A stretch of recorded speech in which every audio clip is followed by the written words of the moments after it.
Bueno, no te vamos a hacer la pregunta esa. Silverio, ¿eso es posible? ¿Encender una bombilla? Habrá que hablar con un Necesitamos un profesional. ¿Es cuestión de sexólogo o de electricista? De electricista. O del truco. O del truco. No, que déjalo. Bueno, te digo el truco. A ver, que eso no se hace y ya Pero bueno, está. hombre, ¿cómo se va a hacer? Es que vamos a ver, Pues ya ustedes está. piensen, nadie se puede poner una bombilla ahí, nadie. Y ya está, pues vamos a dejarlo, que tenemos un montón de dudas de los aragoneses y bastante más ¿Era de Pestillo o Iba razonables. Rosca? Silverio, el único coherente aquí en el sofá. muchas gracias. Vamos a estar atentos a esa primera duda que tenemos. Ay, por Dios. ¿Son las mujeres más frías que los hombres relativamente al sexo? Dependerá. Si son más frías las mujeres, ¿no? Bueno, yo creo que, además hemos comentado en programas anteriores, que tal vez hay un rol más socialmente establecido de llevar la iniciativa por parte masculina y a lo mejor la persona que educativamente se le ha de alguna manera metido en la cabeza que tiene que estar en segundo plano, pues a lo mejor va un poco más en plan pasivo, ¿no? Y luego queremos que las cosas cambien. Yo creo que aquí en realidad lo que tenemos que valorar es que si estamos hablando del acceso directo al contacto corporal, o si estamos hablando del contexto que lleva incluido lo que es que una persona se sienta o no más receptiva en el plano sexual, ¿no? Y yo creo que ahí hablamos simplemente de distintos estilos. Por lo tanto, yo creo que no es más fría. Pero a ver, Silverio, pero No. es cierto que el culo y los pies lo tienen más frío. Depende. Pero qué barbaridad. Claro, yo qué sé, ya si el culo y los pies lo tienen más frío, Yo me Javier. estoy quedando alucinada. Bueno, Ya, claro. Tú abres la Tendríamos que boca hablar, del sexo y cuando tendríamos que la hablar abres, con un dermatólogo, ¿no? Eso Javier, es cierto o no. ¿Es verdad o no es verdad que tienen los pies más No fríos? es verdad. que sí. ¿Ves? No es verdad. Hay una cosa, una parte de la medicina que se llama pero la tú- medicina basada en la evidencia. Y es evidente que las mujeres tienen el culo y los pies más fríos. Pero qué ¿O no? barbaridad. Pero bueno, ¿cómo Bueno, se va a ver. Sí que es verdad, volviendo a la pregunta, Silverio, que parece que está bien visto como que el hombre sea más activo y todavía, quizá por esa cuestión de educación, ¿no?, que tenemos las mujeres, que una mujer pues esté un poquito... No tienes los pies fríos. ¿Eh? Que no tienen los pies fríos. Sí, pues deja. No sigas. No se refería a los pies, pero bueno. Y parece que la mujer no está peor visto, ¿no? Como diciendo, mira, esta es un Sí, poquito... pero además, yo creo que aquí hay una trampa de lo que es un poco el enfoque, ¿no? Es decir, si consideramos que una relación sexual empieza cuando los cuerpos y los genitales se encuentran, o consideramos que la relación sexual ha empezado antes en todo el proceso de seducción, de condiciones necesarias para que la persona se active, ¿no? Y entonces, claro, como parece que la aquí te pillo, aquí te mato no siempre encaja con un planteamiento femenino, decimos que son más frías. Pero si el parámetro o la clave de medida fuera otra, entonces diríamos que a lo mejor ellas no son frías, sino que ellos son torpes o directos. Efectivamente, muy Entonces, bien. claro, dependiendo un poco el planteamiento con el que nos movamos. Somos muy torpes. Bueno, no vamos a generalizar. Vamos con otra. con Venga, otra vamos duda. allá, vamos allá. ¿Es un sustitutivo la masturbación en las parejas? Qué gracia. Hombre, yo creo que... Es un complemento, ¿no? Sí, pero valorar las actividades sexuales de forma separada yo creo que es un error, porque si algo gana, algo pierde. Si ganan las relaciones, pierde la masturbación. Si gana la masturbación, pierden las relaciones. Yo creo que en el fondo esto es un complemento, y lo primero es definir qué entendemos por masturbación. Obtener placer genital en el plano individual, ¿vale? Y eso es una cosa. Y luego habrá personas que las hagan coincidir, ¿no?, con sus relaciones sexuales.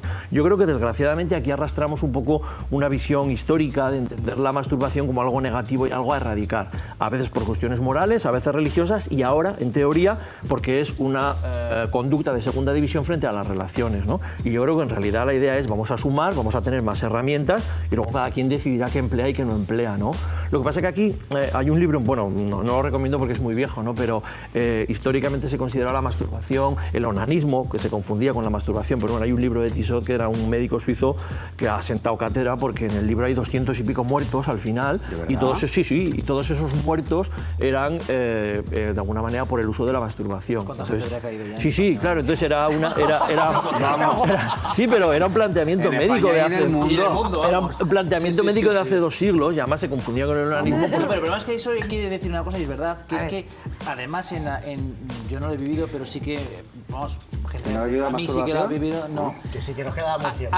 No, que ceguera, Sí. se te seca la médula, se te caen los ojos, Ah, bueno, no sí, sé pero qué. yo estaba en un colegio de cura, me decían que no podía tocarme, porque eso era malísimo, vamos. Y por eso fíjate solo tú. decías al otro que te le tocara. daba Y puede igual. que la me da igual, pareja ahora ya. se sienta mal si sabe que su pareja se masturba, Claro, como pero- que ya no se siente claro, deseado, deseada. Pero fíjate, Susana, aquí el problema no es la masturbación, ¿no?, sino el nivel de comunicación que hay en esa pareja. Cuidado, sin considerar que lo uno es lo bueno y lo otro lo malo. Es decir, hay parejas en las que se puede poner sobre la mesa el hecho de que uno se masturbe y que no suponga mayor, como diría yo, problema para el otro, y hay personas en las que sí, y lo malo a lo mejor no es la masturbación, sino la fantasía con la que va acompañada. Claro. Me molesta, no me molesta, y luego hablaríamos un poco también de que a veces confundimos sinceridad con sincericidio. Es decir, yo, oye, pues ¿Cómo es eso? Sinceridad, soy tan sincero que emocionalmente te sitúa ante algo insoportable. Entonces, vale, yo puedo entender que tú te masturbas, pues bien, pues no me lo cuentes. O otra persona dirá, bueno, pues sí, cuéntamelo. Es decir, que a veces confundimos también la comunicación en pareja como un abrirse absolutamente a todo. Entonces, y que hay cosas que tampoco se tienen por qué, claro. Fíjate que la pregunta es si es sustitutivo, es decir, dejar una cosa por hacer la otra. Pero claro, ahí hay un problema. Es decir, si yo tengo una pareja y tengo disponibilidad de tener relaciones con ella y dejo de tenerlas porque me masturbo, hay un problema. Pero el problema no es la masturbación, es que pasa entre mi pareja y yo. Ahí, entonces, que sea un complemento, ¿no? Sí, pero ya para elegir, claro. En el mejor de los sentidos, que cada quien elija sus complementos, y hoy los llevo y no los llevo, las modas van, vienen, pero los complementos están ahí. ¿Cómo te gusta a ti el tema de los juguetes, verdad? Silverio lo saca todos los juguetes. Vamos con otra duda. Yo no te voy a responder. ¿Pueden mejorar los aromas las relaciones sexuales? Sí, los aromas. Sí, esta pregunta es buenísima y no lo digo simplemente porque sea una coletilla, ¿no? El mundo de los olores está tremendamente poco estudiado en los seres humanos porque parece que es una cuestión más animal, de feromonas, y que nosotros nos movemos más por estímulos visuales, por estímulos psicológicos, pero es divertidísimo, ¿no? Mucho de lo que llamamos química, que no somos conscientes de verbalizarlo, pero mucho de lo que llamamos química, en el fondo, es una captación subliminal del olor del otro y de la otra, y eso hace que las cosas mejoren o empeoren. Cuidado con qué olores también, Silverio. ¿Perdón? Que cuidado con Sí, claro, evidentemente, hay olores que rechazan, pero de verdad, Sí. De verdad. No, que es que no son mentes que me refiero, porque hay gente que, por ejemplo, con la colonia, te pongo un ejemplo, siempre ha sido un estilo de la colonia para voy a ligar, voy a echarme colonia. Un exceso de perfume, un exceso de también puede ser tan peligroso como el defecto. Pero fíjate, Carlos, yo hablo más del olor en el sentido más personal. Hay un estudio muy divertido, y además no de la revista que habéis visto antes, sin desmerecerla, Sergio, sino de una revista científica del 89, en el que, con todo rigor científico, entonces era una sala de espera con un montón de sillas, ¿no? Y entonces habían aromatizado las banquetas con androstenol, que es una especie de concentrado de sudor masculino, que hay una sustancia, y lo habían echado en una poquita, o sea, era imperceptible al olfato humano. Y entonces había una silla que estaba aromatizada siempre con este androstenol, ¿no?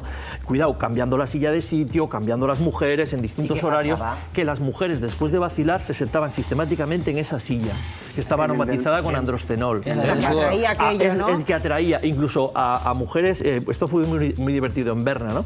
Se les presentaron camisetas que habían llevado dos días unos determinados hombres, no sudadas en el sentido deportivo, sino camisetas que habían llevado 2 días, y las tenían que clasificar en función de lo agradable del olor, ¿vale?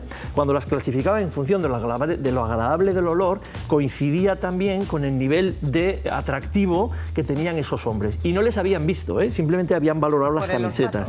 Entonces, claro, pero eso no tiene nada que ver con las relaciones sexuales. Todo porque, bueno, todo, bastante. Estás ahora. Sí, ¿atrae o no? El nivel de olor. Es decir, si yo me siento, Teresa, atraído por ti, probablemente mi nivel de excitación y mi nivel de deseo vaya en aumento. Si eso hay determinados olores, es un ejemplo, si eso hay determinados olores que lo facilitan, tenemos ahí el pachuli es muy... ¿Cómo? Siempre se ha intentado. No creo que se está refiriendo a ese tipo de aromas.